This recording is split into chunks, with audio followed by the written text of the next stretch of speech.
We have some sound news for Leatherface on Texas Chainsaw Massacre. The guy behind it, Leatherface actor from Texas Chainsaw Massacre, dies at 68. Gunnar Hansen, whose life as postgraduate school poet was forever altered when he agreed to play the masked maniac Leatherface in the original Texas Chainsaw Massacre, died Saturday. People has learned he was 68. Hansen, born in Iceland, died in his main home from pancreatic cancer. His agent, Mike Easton, confirmed. Leatherface, the part of that began Hansen's acting career, it was one of the most iconic evil fight figures in the history of cinema, Easton said.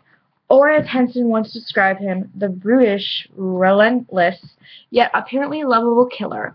Hansen's career, in addition into his horror roles, spanned documentary work and book writing, and he was a mean naturalist, according to BBC. His most recent film appearances were in 2009, according to IMDb. He also spent years away from acting in the 80s and 90s when he spoke to people in 1993. Upon Chainsaw's Rascal, he was writing poetry and magazine features in Maine. I could win the Nobel Prize for Literature, and my gravestone would say, Gunnar Hansen, he was Leatherface. He told people then, it is a strange gut tagapotion, Leatherface whipping his mask off and pulling out a quill. Yeah. Hansen returned to his memories of Chainsaw for a 2013 memoir about the filming. As you recall, then, the part developed originally when having finished graduating.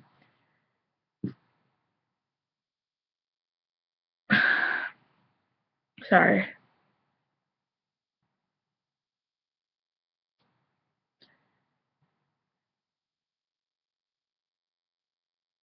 When finishing graduate school at the University of Texas at Austin.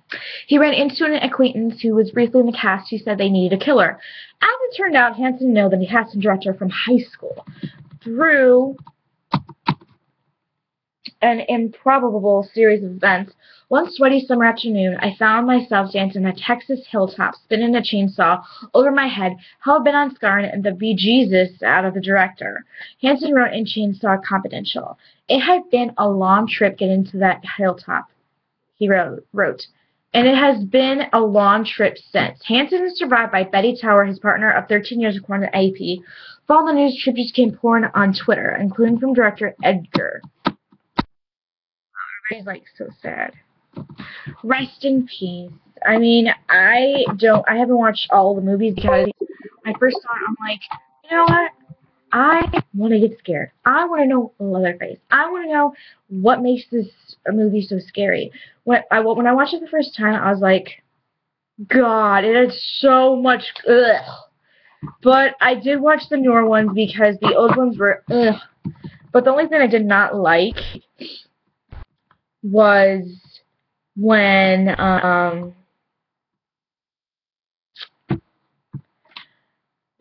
like he gets these masks. His face is shown, but he gets other people's faces and he puts it on his face, which is gross. Thanks, guys. Rest in peace. Bye.